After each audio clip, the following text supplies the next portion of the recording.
billionaires are hoarding this thing like it's crack cocaine. This is an opportunity of a lifetime. It's beautiful. This is never going to happen again. From what I've been told since day one, you're not going to be able to buy Bitcoin with US dollars.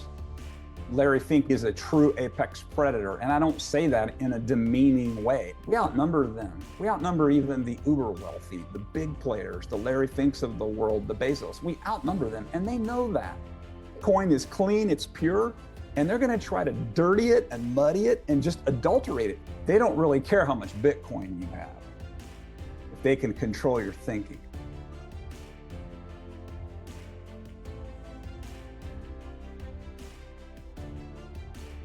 If you heard episode 24 of The Signal, you already know how deep that conversation with Greg went. It was one of those rare talks that cuts through the noise and actually shifts how you see the world. Greg speaks from first principles about Bitcoin, energy, sovereignty, and how to not give your life away unconsciously. I'm incredibly honored to have him back today. This time, we're diving into hype cycles, price obsession, and how to stay grounded in a very loud Bitcoin world. So let's get into it. Greg, I am so thankful to have you back here today. You are one of the most dapper YouTubers I believe I've ever met, sir. Great to be with you. Yeah, so let's get right into it. I know a lot of my viewers really enjoyed our conversation last time, and I'm super excited to get into these new topics today. So last time we went pretty deep into energy, power, and the spiritual layer beneath money. And I know lately you've been thinking a lot about not getting caught up in these Bitcoin hype cycles. So what's been on your mind around that topic? Truth be told, I went through a spell here in the last probably 3 to 6 months where I was just hyper consuming Bitcoin news. Not at an obsessive level. I've been around it, not heavily, but enough to know better, but mainly out of boredom. And then there's that whole YouTube title thing, because you and I, we create videos and we understand that. A news format, I get it. You need a title to really grab people, but I knew I was over consuming. So I'm like, let's just step back. And then I was finding myself checking price a little bit too often during the day. So now maybe once in the morning, maybe once at the end of the day, but it's a discipline. And I think it's just an old habit. What's the stock doing? Did I buy low? Am I going to sell high? So what it's brought me back to is, Greg, you have to remember why you bought this asset in the first place. And it is not buy low and sell high for me. It's hold for the long term. So what it does is it brings a person who is aware at whatever level to circle back to the first principle. Why did I buy it in the first place? And then that kind of gets me back on track. And then there's nothing like a good old walk around the block to knock the dust off of the worry, is there? Seriously, that helps me clear my head a lot. Yeah. Yeah, I love how you're bringing this up because I find myself checking the price way, way too often. And I find that it's definitely not healthy. But when you've got a significant part of your net worth tied up in it, I guess it's normal to check it often. But there's definitely a balance to be struck. And I think most Bitcoiners check it way, way too often. And it would serve them well to have more discipline in that area. And you also talk a lot about energy. And I've been thinking about what is the energetic cost of constantly checking the price, constantly having these Bitcoin headlines come in, constantly being exposed to this drama in the Bitcoin space. So what are your thoughts on that? I really think, spiritually speaking, minus any religious thought, attention is the only true currency that exists in the world. And we call it a lot of different things. But that's really all the great books in the world talk about your heart, where your heart is, where your intention is, where your still point is. And that's really what it is. I can't imagine my life without the internet. I've been online since 1998, almost every day, professionally and personally. So the trappings of attention grabbing are there naturally because of the advertising and stuff. But I do know at 56, Greg, come on, man. You need to step up and be wise about this. And it doesn't mean that I don't slip back in old habits, checking the price, worrying. What if it goes to 50? If you ask me, what are you going to do, Greg, if it goes to 50? I'll tell you exactly what I'm going to do. I'm going to call my broker and go, you need to sell some of my equities and wire me some money.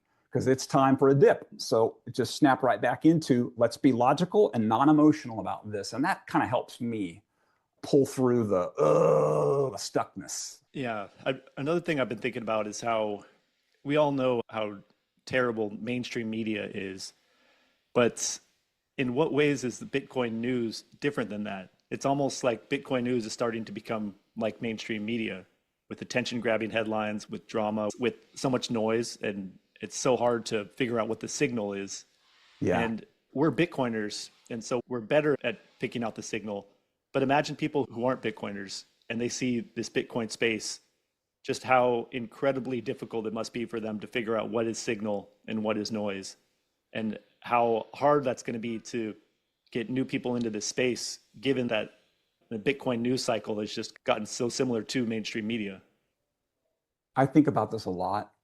I think I have to stay mindful that it's not either this or that. It's always both.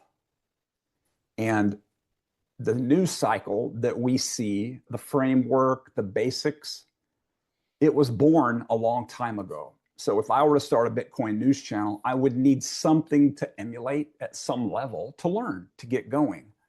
And then if I stepped into my power at some level, I could say, okay, now I need to make this my own. But then there's YouTube, right? Especially if it's monetized.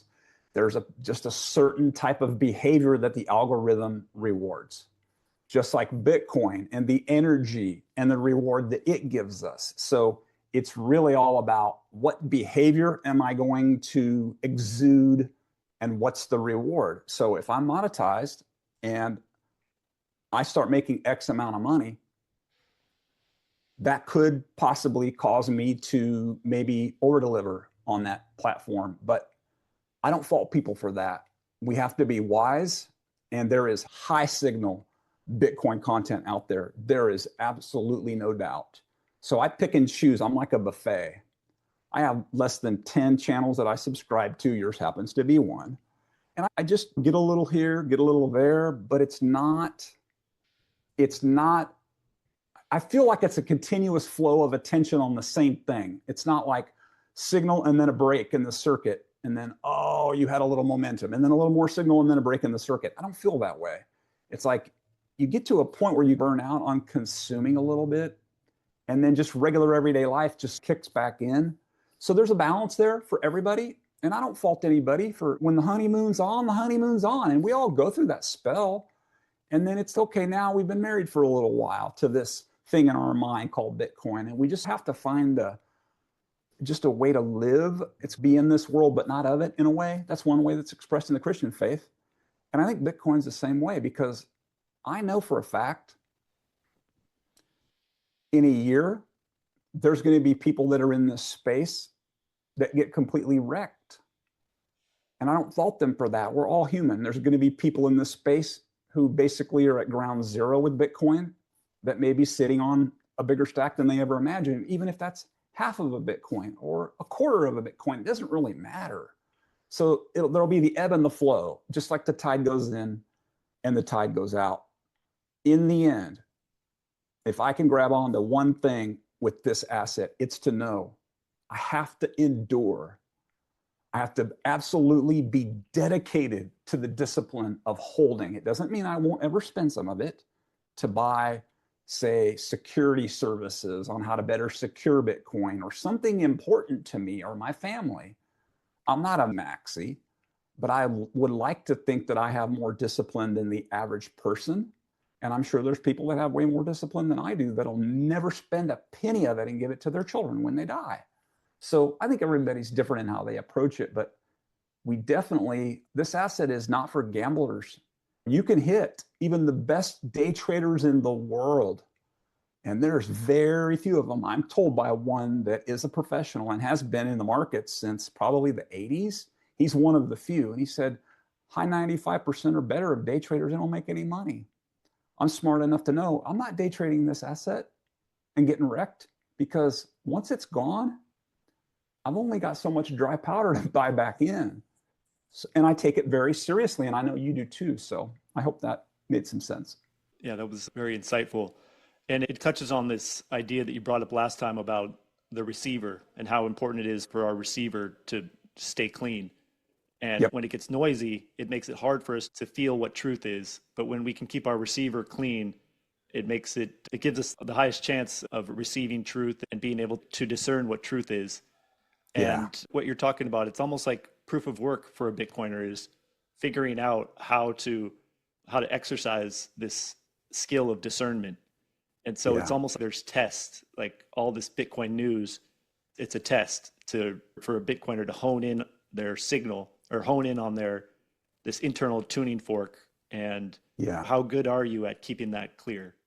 I got a quick story for you in that vein. I know better, but I got a little curious. I'm like, a little bit of yield on an ETF won't hurt. Why not? Whatever. And I ended up putting maybe 2-3 grand into an ETF. No big deal. I think it was with Fidelity. It's easy to do. You can wire the money in from your phone, whatever. 3 weeks later, I said, nope.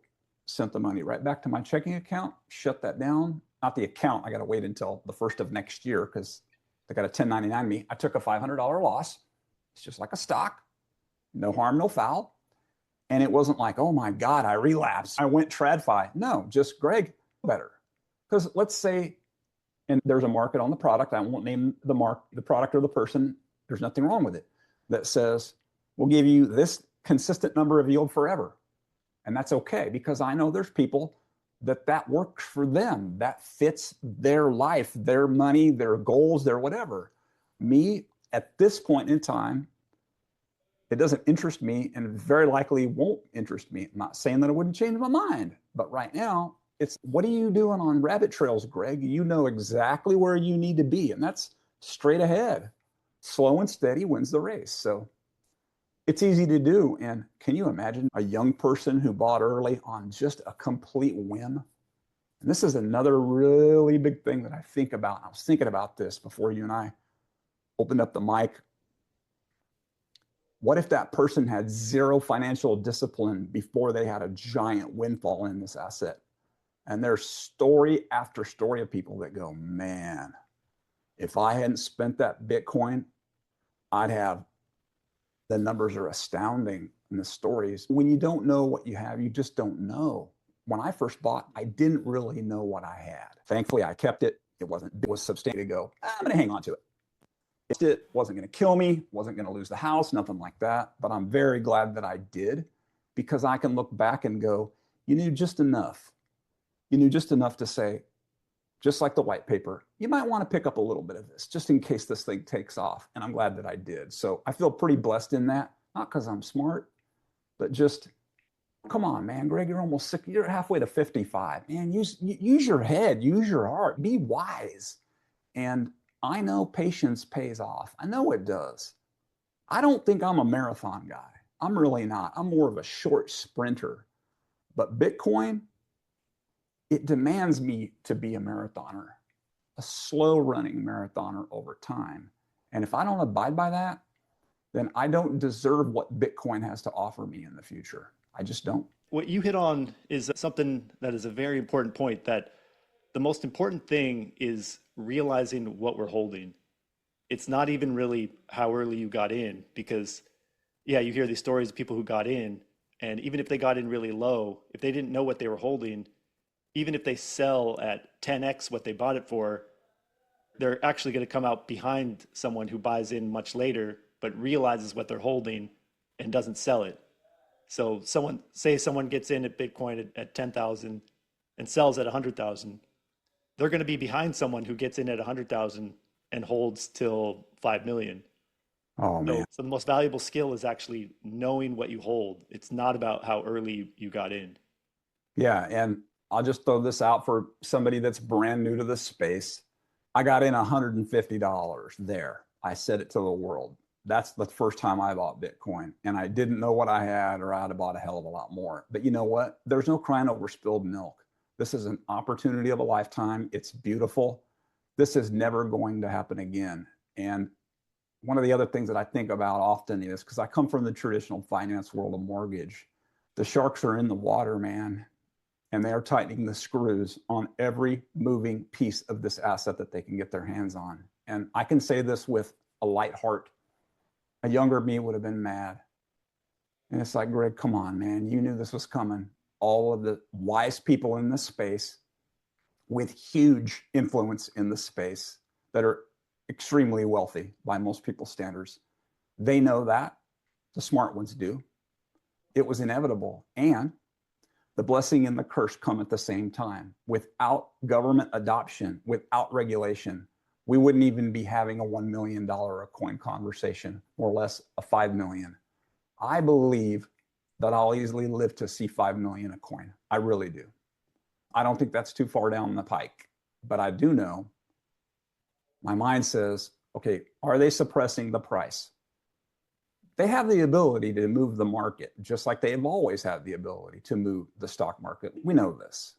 So maybe they're just going to front run a little bit, push it down to 80, 70, whatever it is, dump a bunch of money in it and accumulate. They have the ability to do that. And I don't expect them to do anything else.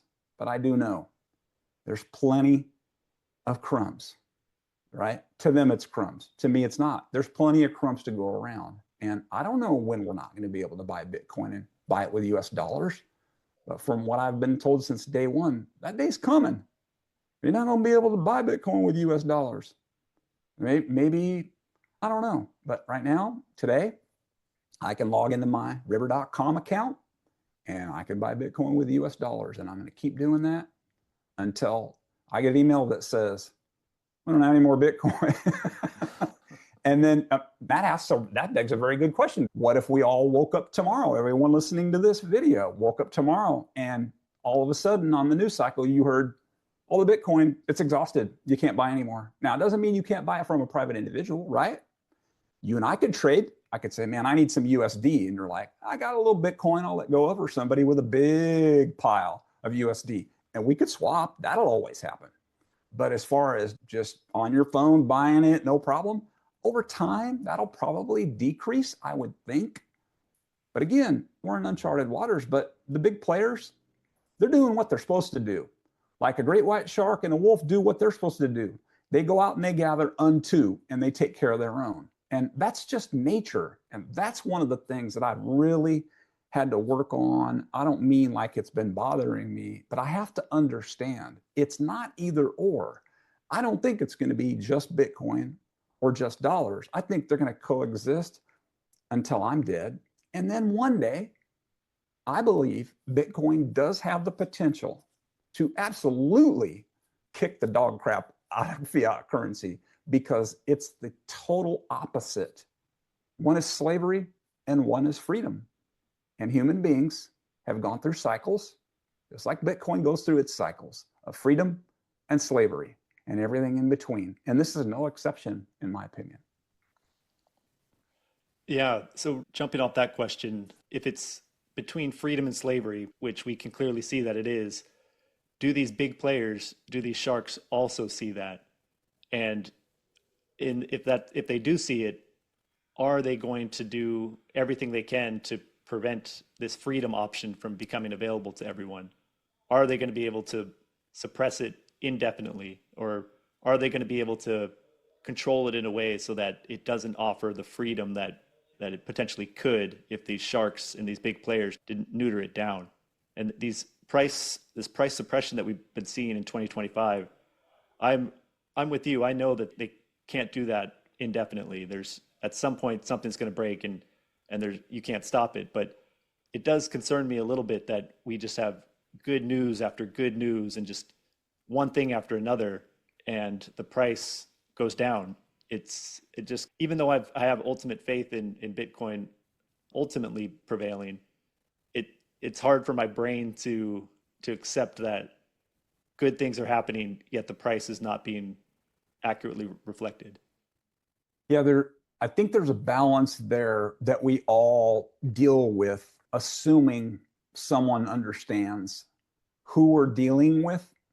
This is not your local bank where the teller you went to high school with them, whatever, the manager, or even the owner. If it's a small regional footprint, we're talking about the heavy players, the BlackRocks, of course.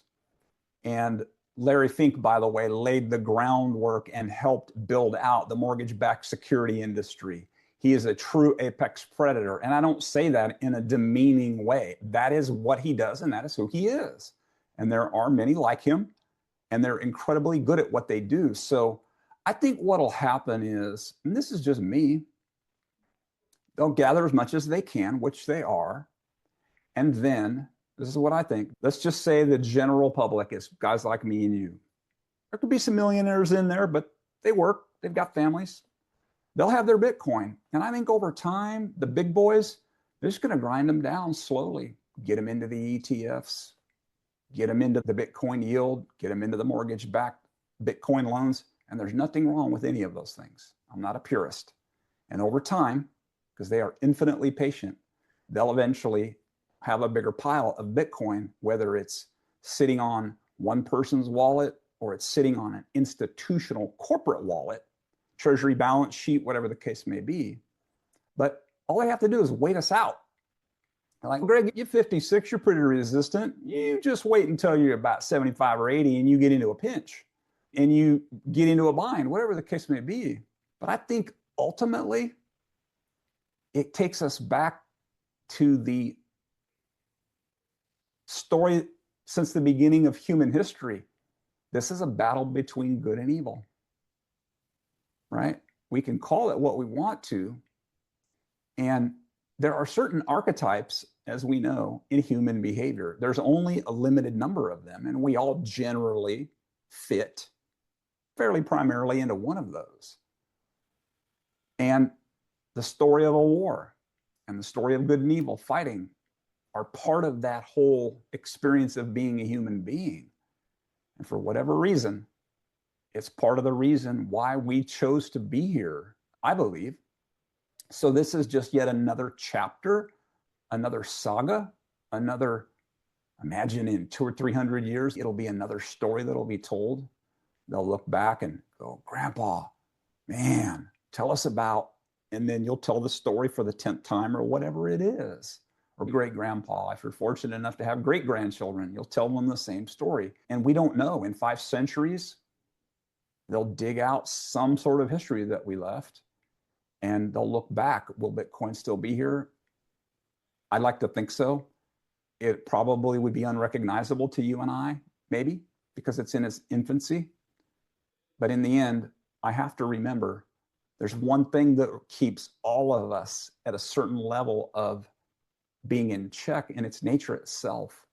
The laws of thermodynamics, gravity, they cannot be denied. They can be delayed with technology. They can be skirted around, but you can't mess with that stuff. And I know there's people with enough money and power that if they could, they would, but they know they can't. So I think if they're going to try to get as much of it as they can, will they use force?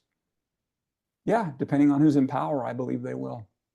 Jack Kruse, Dr. Jack Kruse, he's a neurosurgeon, Uncle Jack, he made a comment recently in an interview from his undisclosed location down in El Salvador without his shirt on. I love it that he goes without his shirt when he does his interviews. It's so ghetto, just so awesome. He said, look at the samurai case. He said, yeah, they got 5 years in prison. And he said, they didn't get their seed phrase, but they got 5 years in prison. I'm not saying normal people will be targeted. Stranger things have happened. What happened in our lifetime? No one knows. It depends on who's in power. But ultimately, never forget this. Let's say here in America, there's 400 million people, give or take. In Washington, D.C., there can't be 500 or less people in government, the House, the Senate, and all that. And then you got all the federal employees nationwide. But let's just say 500 people. We outnumber them. We outnumber even the uber wealthy, the big players, the Larry Finks of the world, the Bezos. We outnumber them, and they know that. So they have to maintain a balance too. They can't just go around crushing everybody, or they wouldn't have any slaves to go out and hunt their food. And that's really what it's all about. Like, why should I do something and risk my life when I can get somebody else to do it, even if I have to force them to do it? Got off in the weeds there. I don't know. I wouldn't want to live to be 150, 200 years old to see what it turns out to be. All I can do is live in this timeline and do the best I can with what I got. And that's what we're here to do. Yeah, your answer makes me think of a different way that Bitcoin might unfold in our society, where it may not necessarily lead to a hyper Bitcoinized society where everyone is using it and it's just becomes what we all imagine when we think of a hyper Bitcoinized world. It could be the world kind of splits into two worlds, and most people stay in this fiat world where these apex predators like BlackRock and the government can control Bitcoin to an extent in that world. And most people are, if they don't take it into self-custody, if they don't understand what it is, then they will be herded into just staying in that world. But You nailed it. You said that very well. yeah, thank you. But that doesn't take away the fact that Bitcoiners can build their own world that exists parallel to this controlled fiat neutered Bitcoin world. So that's why it's so important to see Bitcoiners building these circular economies, because that's the way that we can prevent the Bitcoin from ending up in the hands of the BlackRocks and the government. We can just use the Bitcoin amongst each other and we never have to operate in that world. So I've never really thought about it like this. I've always thought that hyper Bitcoinization was just going to be this powerful force that just was unstoppable. But perhaps there's going to be a different way that it unfolds. There's two worlds, and we'll always have the choice to step into this Bitcoin world. And that's our duty now as the early adopters of Bitcoin, to start building these parallel worlds for people in the future to just go into that. That was so well said. I think because of the nature of the overlords, whatever word we use, them, it doesn't matter, the people that can do these things, I think we're going to have to fight to be able to break away from society. And I don't mean live in the hills and all that. There's going to be a fight. Maybe there won't be a fight. Maybe it'll be like, you know what? You nailed it. 400 million people in America, let's say 1% of them have an amount of Bitcoin that is considered substantial to be able to say, I can separate myself from the society. I don't think they're going to hunt us, because think about it. They got the remaining 400 million to do whatever they need to do with to continue with the fiat. That's fine, until if there's a revolution there at whatever level and that breaks down, they could say it's those evil Bitcoiners. They're corrupting the blockchain. Those days are coming, because they're already building their own rails with the stable coins. And they'll say it's these Bitcoiners, these purists, these radicalists, and we'll become the new terrorists. That is going to happen. I'm telling you, at some level. I hope I don't live to see it. I hate to say this. There may come a time when being a dedicated cold storage Bitcoiner is dangerous. And I don't say that to feel special. This is reality. This is nature.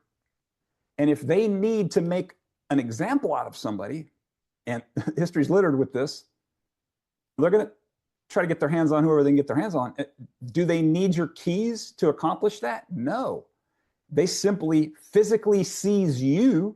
They don't give a damn about your seed phrase with all the Bitcoin they're going to have, and they just make an example out of you.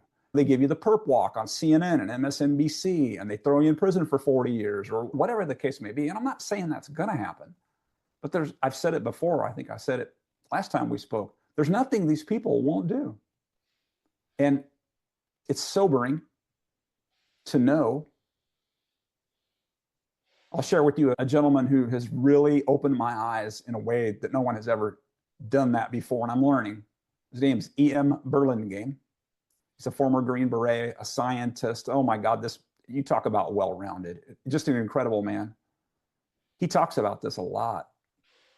And he said this class of people at the high level that do things like murder with impunity and all this, he said, they're slavers. And this is what he said that rang with me. And I think this comes to the point of where we're at in our conversation. He said, you cannot love out of them what they will do. You cannot reason with them. You cannot negotiate with them.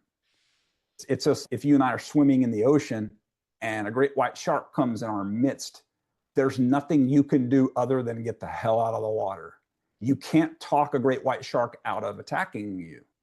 And I believe there are a lot of people in this country, at least in America, that are at a level of naivety in this area that's going to cost them dearly, if not their lives. And I have to be mature enough to know, I'm not saying that'll happen in one event. It may happen slowly over time, but it will happen. And This sounds really harsh, but I'm not saying it to be mean. It's actually the beauty of nature itself. There's the thinning of the herd, the wheat from the chaff, whatever you want to call it. And they know that. And the gathering of the data and do they monitor us and all that, that all remains to be whatever.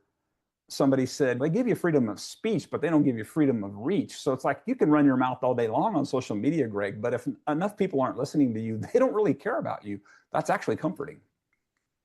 All I can say is if there was ever a time to wise up, if someone's on the fence, and I don't mean you need to buy it to be wise, but if somebody's on the fence and they're like, I'm not really sure, listen to your gut. And just remember, nature never changes. Human nature never changes. And that's beautiful. Just like the supply of Bitcoin never changes. And they don't like that because they can't create fake copies. Oh, they've already cloned I shouldn't say they've already cloned human beings. They've cloned a sheep. We've had a test tube baby. We've had an artificial heart and so on. They'll eventually try to clone us. And this is an interesting thing.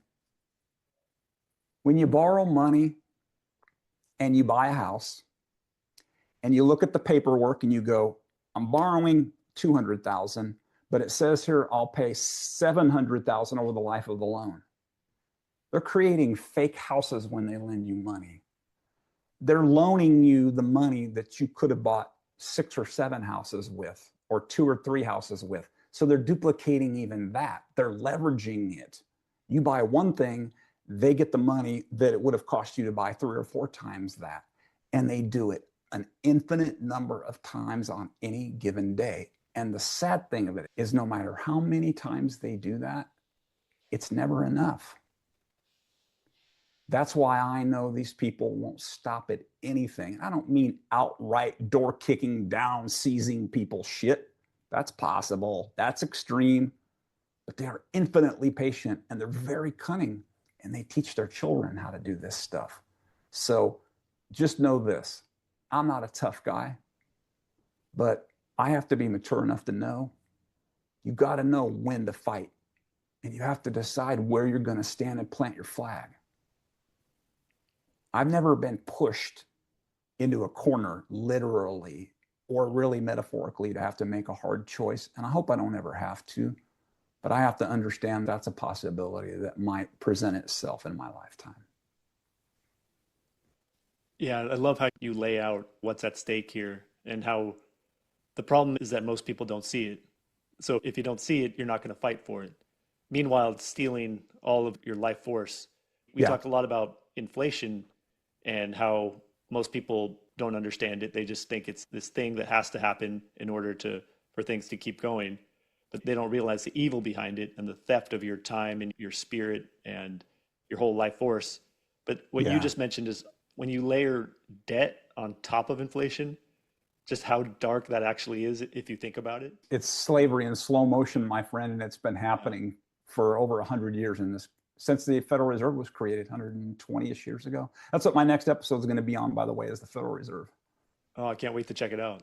Yeah, just an overview. It's not like deep dive, but yeah, it's about inflation. It really is. And it's slow motion slavery. That's a title for a YouTube video right there, slow motion slavery. That's what lending is. And I spent over 20 years in that business. It's a good friend of mine when I started waking up around 06, specifically in the getting out of debt thing. He said, don't jump ship, Greg. You can help a lot of good people in that business, but you can't be talking to them out loud at the bank in front of the boss and all that. Let's use a little wisdom here. Yeah, I don't think, there's some people that live totally on a Bitcoin standard, and that's a good thing. I think that's cool. But the average person, I don't mean that in a bad way, in a demeaning way, the average American, they can't do that. And I wouldn't expect them to. We coexist with fiat. But when you know what you got, you look at fiat, there's no comparison. So it's okay. I'm not going to shame somebody for staying in fiat. I'm just going to strengthen my resolve and slowly wean myself off of fiat. I could see always using fiat for a specific reason. Not everybody's going to take Bitcoin for payment of bills by the time I'm dead. I'll pay them in fiat. I don't give a damn. If it means converting a tiny piece to pay a $25, $50 water bill needs to be paid. I've already gotten the water. I'm paying for what I've already been given. That's what the light bill is. Oh, this damn $300 light bill. You already got the electricity. You should pay that bill with gratitude. It kept you warm. You cooked your food. You kept your children and your wife warm, and so on. So it's all energy. You stick a tag on it and call it whatever you want. It's all energy. Fiat has a lot of dead, nasty, dark energy connected to it, but there's some energy in there because we exchange it for stuff.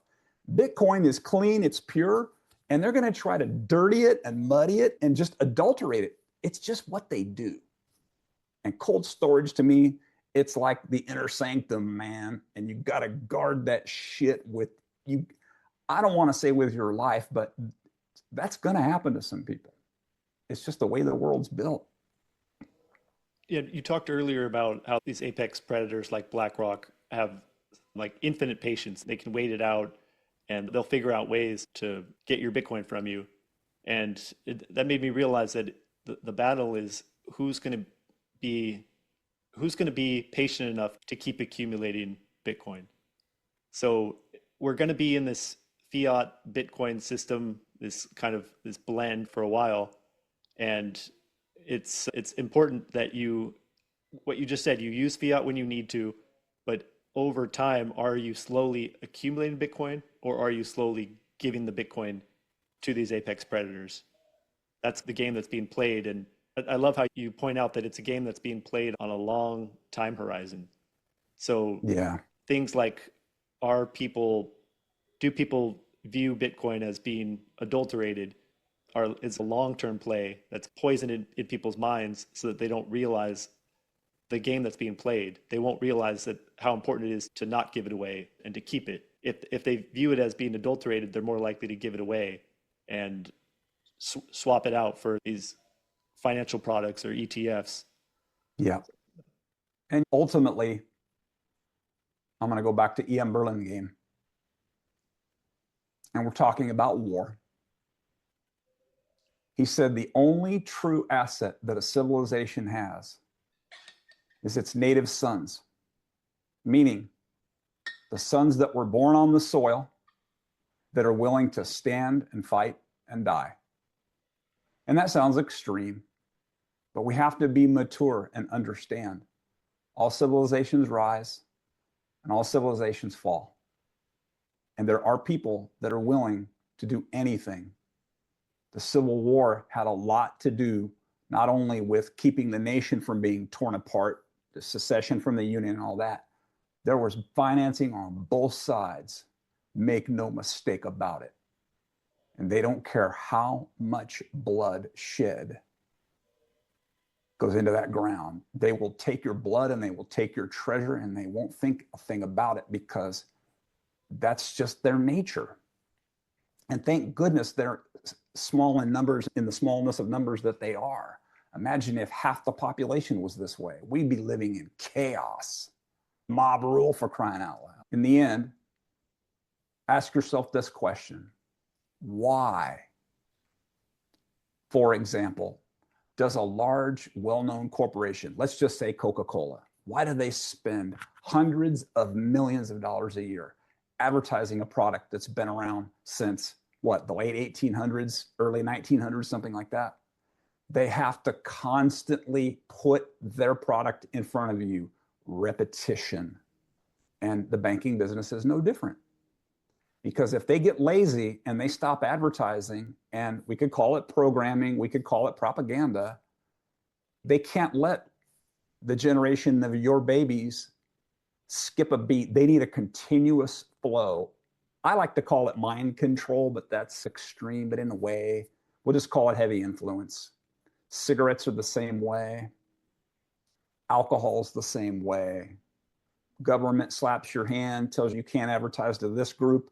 You just regroup and you figure out another way to get to them.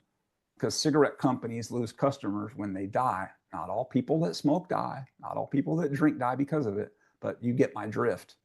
Banking's no different. Because what if you and I lived in a neighborhood where there were 5 families that were a tight-knit tribe, really tight-knit tribe. And they just lent money to each other. And they didn't charge interest. And they didn't need anybody else's dirty, filthy fiat money. Bankers could look at that and go, I don't mind you having your own little ecosystem, but you start influencing too many people in that town, we're going to have a problem on our hands. That's what we're really talking about. Because if we teach our kids this, and we have this asset, and we pass it on to a generation, and we pray that they pass it on to theirs, those ecosystems, those villages, those tribes are going to be a real thing one day. And then people around you go, man, those people with that Bitcoin, I'd be willing to work for some of that. And there will be people that work that get paid in Bitcoin. They'll never be a gazillionaire, which is mathematically is pretty normal, right? But they'll have some Bitcoin and they'll know that inflation can't touch it. And then maybe they create their little community. It might not be as big as the 5-family community, but it'll just spread, just like in nature, fractals. So it's a cool thing. I'm just happy to be a part of it.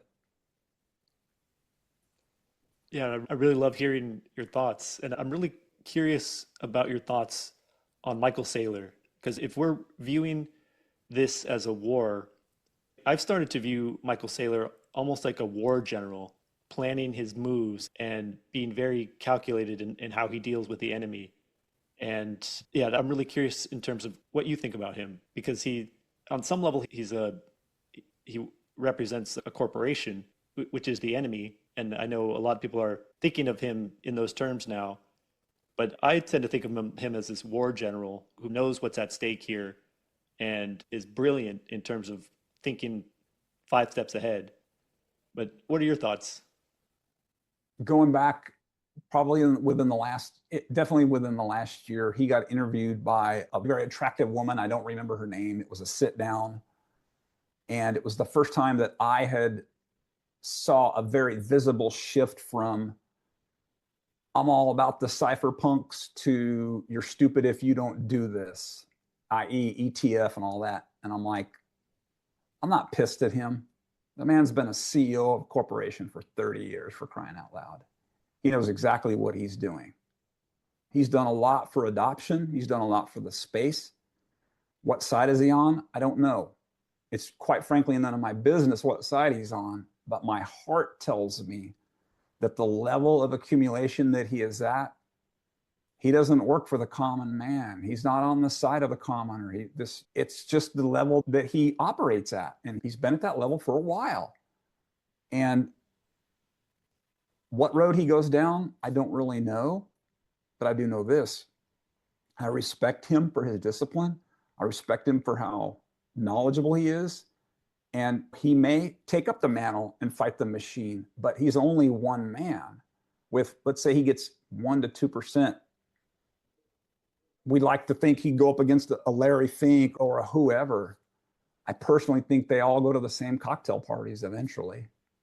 And that's okay too, because there's nothing we can do to change that. It's fascinating to think his company supposedly was bleeding capital. He thought about retiring. That's his story. The company was bleeding capital just because of inflation. He decided not to retire, decided to do what he did. I don't think he's alone in his planning. I don't think he cooked up all these ideas on his own, because at that level, you've got teams of people. You pay for the brightest minds in the world to sit at that table with you. So there's been a lot of foreplanning. But if I had to guess, I think he's going to be on the side of the sharks. And I don't mean in a bad way. Maybe he's not as aggressive as some. I don't know. I don't know that much about him, but I just know he's at a level that I'll never be at, and that's okay. Ultimately, he's human. Ultimately, he is prone to compromise. And maybe he's on the bad side, but eventually he may get into a fight with another apex predator that's meaner, tougher, and got more claws and teeth. I don't know. Only time will tell. I just hope that he doesn't go to the dark side and stay there. You know what I mean? Smart guy though. And I know some people who feel that if you graduated from MIT, you're an insider no matter what. Who knows?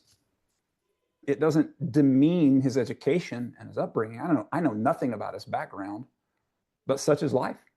It's been a hell of a ride so far, watching this thing unfold. Yeah, it's almost like theater that we're watching unfold. with the stuff with JP Morgan threatening to delist strategy. It's like we're seeing all these power factions just Yeah. at war with each other. That is actually, some of that is real. And what we see, I don't know, but these factions do fight. You could call them families, you could call them banking families, you could call them cartels. There's just different things that we use to describe this. But yeah, they fight against each other. It's about turf. Michael Saylor is an alpha male. Okay? I just don't know if you could be a beta and run a CEO for 30 years. You could, I would imagine, and be smart and cunning and have people on your team in your need. But I think in his heart, he's an alpha male. He knows how to kick ass and take names and get shit done at a level that, seriously, I can't even imagine how you sleep knowing that much money is at stake.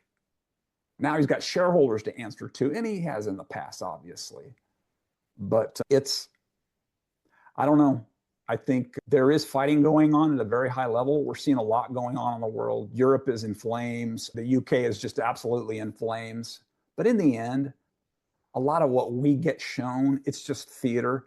They're making their moves regardless, and it's always been that way in human history. So there's nothing really unique about where we're at in terms of, are we being singled out for a certain reason as a population? No. We're cannon fodder to some, and we're assets to others. It just depends on who you talk to at that level. And I know your YouTube channel is going to focus on money. So I wanted to get your thoughts on what you think is going on behind the scenes with all this gold movement.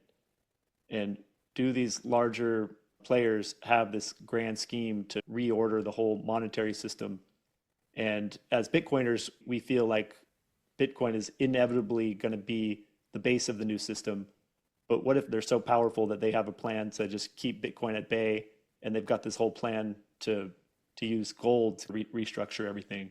And in that case, our plans for how we see Bitcoin unfolding might get completely neutralized. I believe gold and Bitcoin will coexist for a pretty long stretch because it's a 5,000-year-old asset track record. Everybody in the world knows what gold is. Everybody knows what gold is. It's in our DNA. It's been around for so long. Bitcoin is new. Would the powers that be try to overthrow Bitcoin so gold can reign supreme? Hell no, because Bitcoin is a superior technology of value transfer and storage of value. They know that.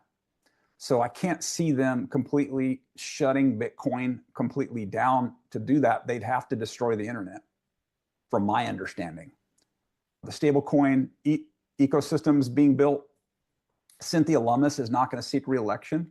She said, I don't have another 6 years in me. Can you blame her? She's probably exhausted. Hopefully, if she is a champion of the people, somebody is there to take the baton and carry the flag for her there. I'm sure there's a handful there, but in the end, the plumbing of the financial system is being rebuilt all over the world. And the reason being is all fiat currencies come to an end. 80 to 100 years, roughly. This one's gone a little longer because of the technology that we have.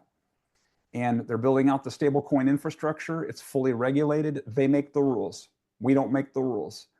This is a system, as Ian Burlingame reminded me, this is a system created by lawyers for lawyers.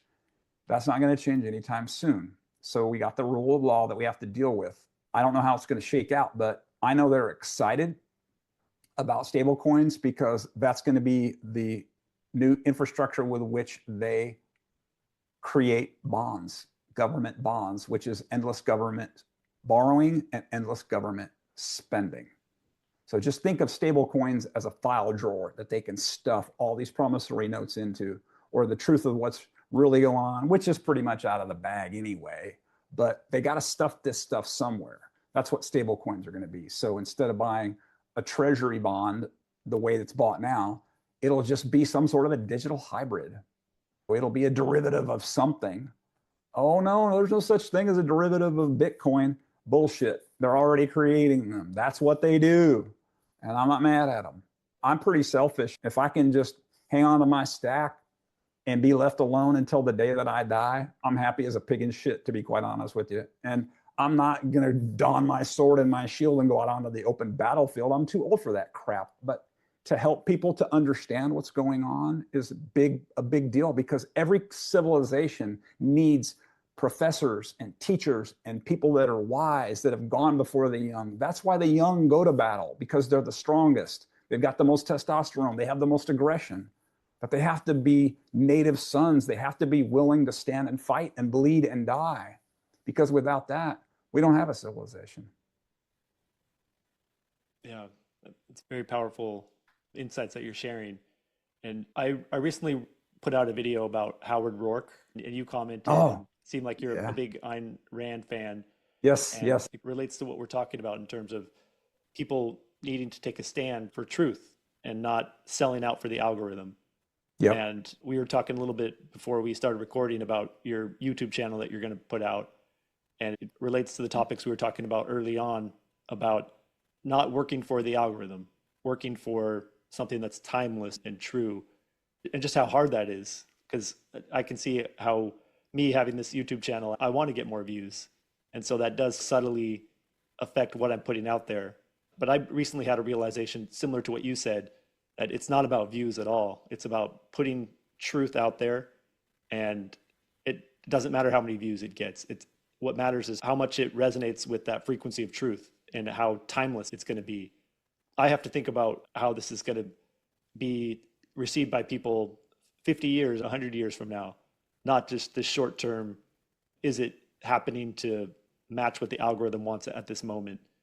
And I Yeah. think it's, yeah, go ahead. I'm learning that what we're really talking about is, this is from a business standpoint. A YouTube channel can become a business, obviously, at whatever level, $100 a month, whatever it is. We have the spiritual part of it. That's us delivering content that's centered. And then there's the worldly part of it. So we're balancing the heavenly with the profane. This is one of the dichotomies of life, one of the balancing acts, one of the alchemies that we're responsible for as human beings. It's like the ultimate, like, how do I do all this? So that's really what we're doing, is staying centered in the creation of what we create, putting it out there. But no matter how good that is, if you don't know how the infrastructure of YouTube actually works, it's for naught. So it's okay.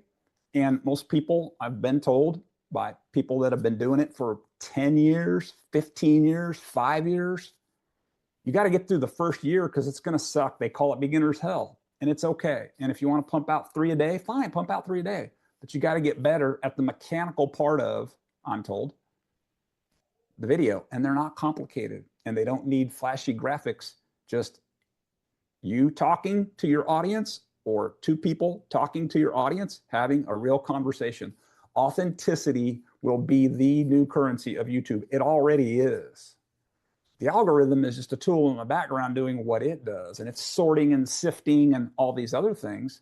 And what I didn't know is, whether you're monetized or not, they're running ads on your content anyway. So if you get to 1,000 subscribers and 4,000 watch hours, and you get an invitation from YouTube, they invite you via email to do AdSense, I'll do that all day long. I don't have a problem with that. But I do know I need to focus on one thing and one thing only: getting good at delivering quality content that resonates with people, and being as genuine as I can be and likable. If you've got crappy sound, they're not going to watch. You can have 4K video, won't matter. If you've got crappy video but great sound, they'll listen. So and you can do it with your phone. You can do it with your iPhone. You don't need any fancy equipment. But 99 out of 100, I'm told, they tinker with it. I've tinkered with it. I'm like, this year, I'm going to make it my YouTube year. And whatever it turns out to be, it's okay. But we got to get the business part of it right. This is what happens to a lot of artists. I've been hearing a lot of this on YouTube. The starving artist, oh, you're sacrificing your creativity to the world and they just don't appreciate you. I get how someone could fall into that. You can have the best art in the world. If you don't know how to market, don't be bitching about why you're not putting any bread on the table. People need to know who you are. I've got a cousin. She went to art college just so she could have the experience. She didn't need to go to art college. Neither did her brother, who's a tattoo artist. Neither one of them needed to go to art college. They got it from the genetics of my uncle, their dad. He was an artist. He never went to art school. I've seen his art when I was a kid in the 70s. It was high-level commercial stuff. It was just in them. But this cousin of mine, her brand is called Katie Daisy. And she got the business part of it early and hired somebody to help her create those systems. And she is absolutely 100% self-sufficient. She built a brand. She got on Etsy early and just recently left that platform because she said it's gone to pot. And I'm not quoting her. She said it's just not what it used to be. But her brand is strong enough now that she can sustain. So all that being said, it's the divine with the profane. We have to balance those things. No matter how good we are and no matter how passionate we are, if we don't meet the 3D world where it demands that we meet it in terms of how things work mechanically and in the business world, we can't bitch because we don't have any dollars flowing in or subscribers or whatever it is. So it's a balancing act. It's no different than fiat and Bitcoin. We got to learn how to balance. It's all about balance. That's why the story of heaven and hell and good and bad and pure and impure and black and white and up and down and left and right. This is a world of duality. And without it, we'd be bored out of our minds. We'd be bored out of our minds. It's what keeps us up at night, and conflict and war and all these things that cause us to evolve. It's what pushes us into the unknown to stretch and grow. And without people willing to risk everything financially, we wouldn't have the internet.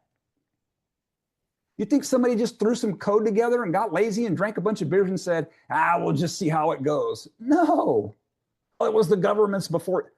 Somebody created this thing and somebody had to nurture it and baby it and push it out into the world and tell people. When cell phones first came out, they're like, that's just for rich people. It's not going to take off. The internet, that's a bunch of crap. No, it's never going to work. Nobody's ever going to bank online. Nobody's ever going to buy a book online. Guess who's laughing now? And we get to benefit from all that, don't we? Anyway, I got sidetracked. Yeah, I love this discussion because there's this idea of a fifth generation warfare where we're in the middle of a war right now and we don't even realize it. It's an informational war. Oh, yeah. And the overlords know that, and they're constantly grooming what we see because they know that's how you win the war, is by influencing people's brains and ideas, which then influences their behavior. And I never envisioned myself having a YouTube channel or putting myself out there like this. But when I viewed it in the context of it being a war, and that's what made me realize that I have to do this. I have to join the war and fight for the side that I think is right. And so that's what I'm doing. And I think it's important for other people to also realize that we're in this war. And if you feel like you want to influence the eventual outcome and you don't want to just be a participant and watch things unfold, it becomes your duty to do something, to put some information out there to influence this war in a way that you want it to be influenced. Uncle Jack said this recently in that interview from El Salvador without the shirt on. It's just, I love that guy. He's so cool. He said, and this is his, I'm just paraphrasing here, these are not my ideas. He said, they don't really care how much Bitcoin you have if they can control your thinking. You nailed it. You just said it in a different way. That's a really big deal, because think about it. There's a lot of people in the space that are like, as long as I got a big old stack, I'm a player, I got a seat at the table. I wouldn't rush to assume that, because if the people that sit around that table, even if you had a stack equal to them, and we're talking about the dark side, you think you're going to get invited to that eyes wide shut party? Do you think they're just going to let you in just because you got lucky? Whatever it is, I don't know. But I can guarantee you, eventually they'll figure out a way to know who's got the biggest stacks and how to get in touch with those people, or they'll just weasel the information out of people over time through social engineering, and they will try to compromise you through a million different ways. Social engineering, the email, the phishing, the whatever it is. I remember years ago, I went to a church.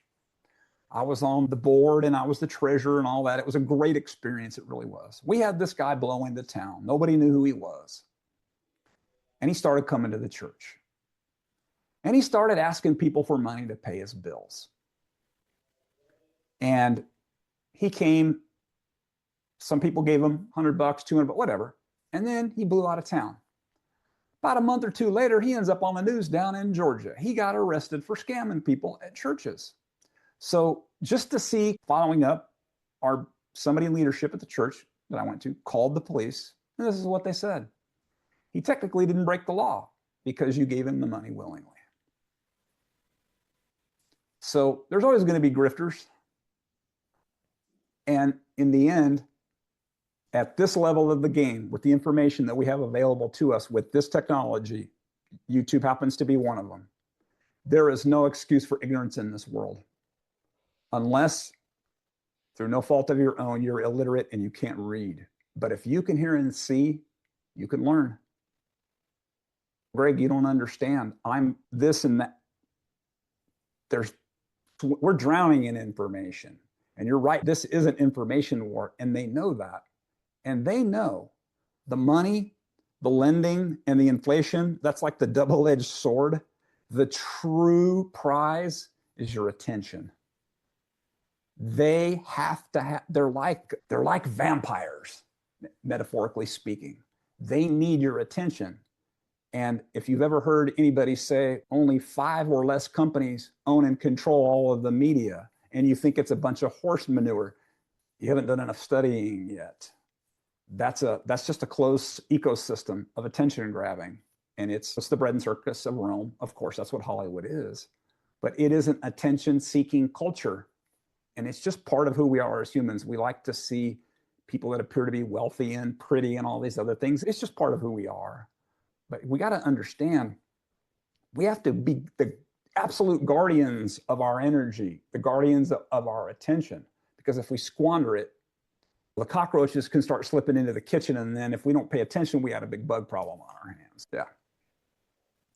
If we are in this information war, how do you think about the best platforms to be a soldier in this war? Because right now we're on YouTube, and it's good because we're getting our ideas out there, and it is going to reach some people, but we're playing by their rules. So if we ever say something they don't like, then we're just canceled. So we have to be very strategic about what we say, which is not ideal. So other people make the case of just going to a platform like Rumble, where you can have more freedom of speech. But then the trade-off is that you're not necessarily reaching the people that you want to reach. You're preaching to the choir, people who already are on the same page as you. So how do you think about that? To answer the question about what platform, if I had a message and really wanted to reach the audience, personally, I don't know anything about X. I mean, it's huge. It really is. If you're going to pick a platform, I'm not going to tell you which one to pick. I've got my ones that I think are crap, but consistency, nothing beats it. Now, if your message is shit and you're an idiot, just keep blowing hot air. You'll know real soon, because you're going to get amazing feedback from people that are going to call you on it. We need more of that in this world. I need more of that in my life. I'm not self-shaming. It's just like, bullying is a good thing. I'm publicly stating that, okay? It's the self-correction mode. You only need to get punched in the mouth one time when you're a young boy, and you know what not to say instantly, and you get embarrassed as shit in front of all of your friends and maybe even a girl. God help us. That's a good thing. It's the same thing in the wild. Animals do it too. Everybody sorts out who can do what and who's the strongest. That's the way it works. But anyway, the downside to social media is we can say what we want and not get punched in the mouth. And that's okay. That'll all sort itself out. But whatever platform you choose, pick it, stay with it. If you're a YouTube creator, for example, I would say stay away from shorts. That's crack smoking is what that is. Quick hit, quick rush, and then the down, because it's only 60 seconds. What are you going to say meaningful in 60 seconds unless you're really good and you're using it to drive traffic to your main platform? Then all day long. But if you're a young person, if you think you're going to get on YouTube and just create shorts and get rich, I got a bridge in Arizona that I'll sell you. And I take Bitcoin, by the way. Because I've been told more than once from independent sources that the number one response from young kids these days of what they want to do is they want to be a YouTube influencer. That's a big deal. This is cultural now. It's not just a thing over on the side. To me, long form, 8 to 12 minutes is a sweet spot for me. I'm a beginner on YouTube. I've done radio, I've done voiceovers, I've hosted, I've guested, But in the end, I'm not a 2-hour drive the ship guy. That takes, to make that work, it takes talent. But for just a normal person, to me, 8 to 12 minutes is more than enough. And what it does is it disciplines me to take my ideas and be as concise as I can be to give people value. And that's a challenge for me because I tend to ramble. It's just one of the things I've always done. I'm getting a little better at it. But if you have something that you think is worth saying, the market is going to tell you very quickly whether it's worth listening to. That's why there's certain ideas and quotes that stand the test of time, because they're good and they're common to not all cultures, because every culture is different. They've got different norms, but generally in a civilization, let's just say in America, in the USA, there's just certain things that do well for a reason, because they resonate at some level generally across the board. And then you can niche down, but if you're just starting out, I'm not drilling down into like people that like to carve walnuts and paint them and sell them on. I don't want to be, but I don't want to be too wide. So money's wide. That happens to be what I talk about. But the thing is, I assume that more people know what I know about money, and it's just wrong. Like the things that there's a whole lot of people that will never know what you know, and just sharing it with the world, and you got to get the business part of it down. And that's the biggest pain. To me, content creation's easy. Spend a couple of hours, get your script going, practice it. I can do that all day long. It's the emails and the pages and the infrastructure and the algorithm and the this and the that. But you know, what else are you going to do, Greg? You're freaking retired. What else are you going to do? What's your next excuse, Greg? So I hope I answered the question. Yeah, I really appreciate hearing your insights. And in my local Bitcoin meetup, when I released our last episode, people were really resonating with some of your ideas, your whole energy that you're putting out there. And I saw that as well, just how much potential you have to really make a big difference with your voice and with your energetic presence. And I appreciate that. I felt like I was all over the map. We had a good time and you steered the ship, and it is what it is. Yeah. And I'm so excited to hear that you're going to be committed to your YouTube channel. And I love your format, the 8 to 12 minutes. I'm going to definitely subscribe and watch your videos. And I think a lot of people are going to get a lot of value. Can you just plug your channel a little bit and talk about what you plan on talking about? Yeah, I mean, there's one video over there. It's YouTube uses the @ symbol, I think. So it's @ Greg's Take, no punctuation, all lowercase, GREGSTAKE. If you look on there, it just says, I make videos about how money really works. 20 plus years in mortgage lending, and I'm now retired. This is Greg's. Take what you need and leave the rest. Thanks for stopping by. That's it. That's my description page. Yeah. Yeah.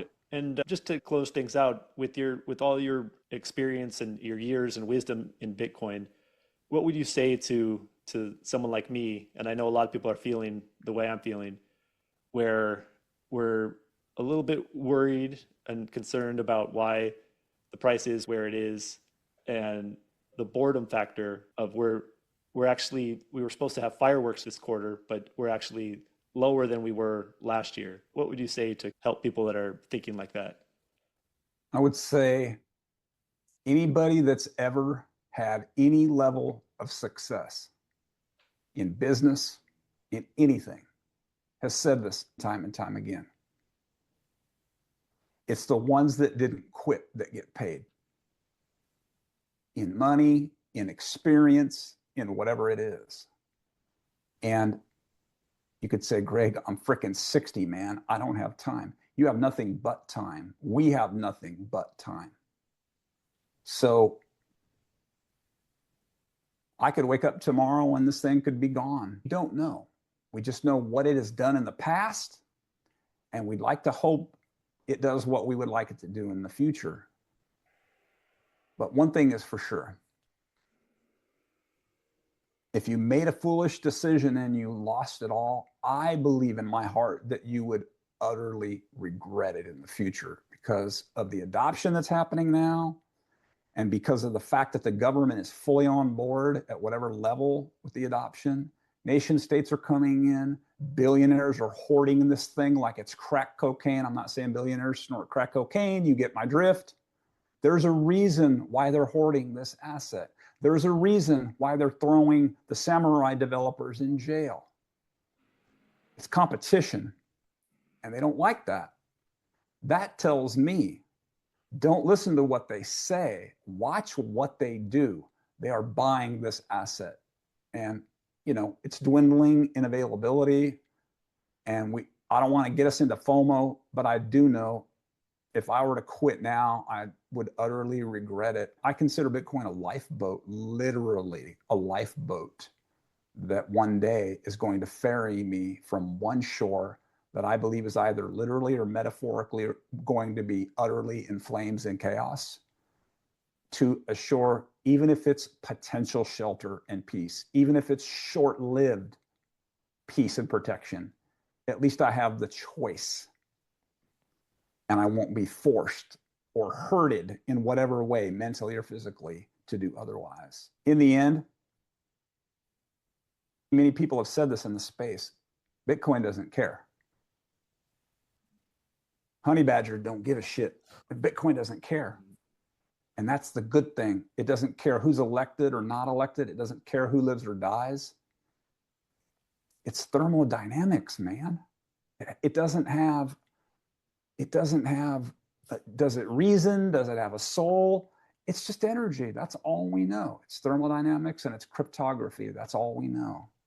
And it's based on math. And I know damn good, I'm not brilliant, but I know mathematics is part of the foundation of the entire universe. And these evil people, they can't change that. There's more of us than there is of them. So if it's just sheer numbers, even if it means the days you're willing to be patient, that's really what the payoff is. Patience. Yeah, thank you for those final words of wisdom. That's very encouraging and very motivating. I'm super excited to have you on as a regular guest. I'm really enjoying these conversations. Hey, I'll say this because I thought about it before we came on. When we first had a conversation in email, you mentioned the possibility of every 2 weeks. If you have a need for that, I'd be more than happy to do a bi-weekly. Either way, it doesn't matter to me. This is one of the true joys of my life, is to do this. Whether it's video or not, it doesn't matter. It's helping other people. It's like being the usher in the movie theater. It's a little dark in there. And yeah, there's some lighting on the floor, but sometimes you need somebody with a flashlight to help you get to your seat, and then you can sit down and do what you came to do. Watch the show. Yeah, I really like that idea of every 2 weeks having you on and just guiding people and comforting people and keeping people with their eyes on the prize and not get lost in all this noise. Dude, I can't do 30 days, man. I go through withdrawals. I start getting the itch. So All 2 weeks would be great. All right, let's do it. I'm down. I'm committed to that. That's perfect. There you go. Yeah. All right. Yeah. Until next time.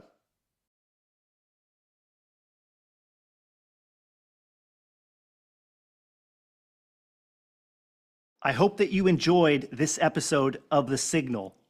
In a world drowning in noise, signal is everything. Most people are overwhelmed, distracted, and deceived, not because they lack intelligence, but because they've lost the ability to discern what truly matters. But signal cuts through the noise. And Bitcoin is pure signal. It doesn't promise. It doesn't lie. It doesn't bend to opinion or propaganda. It just is.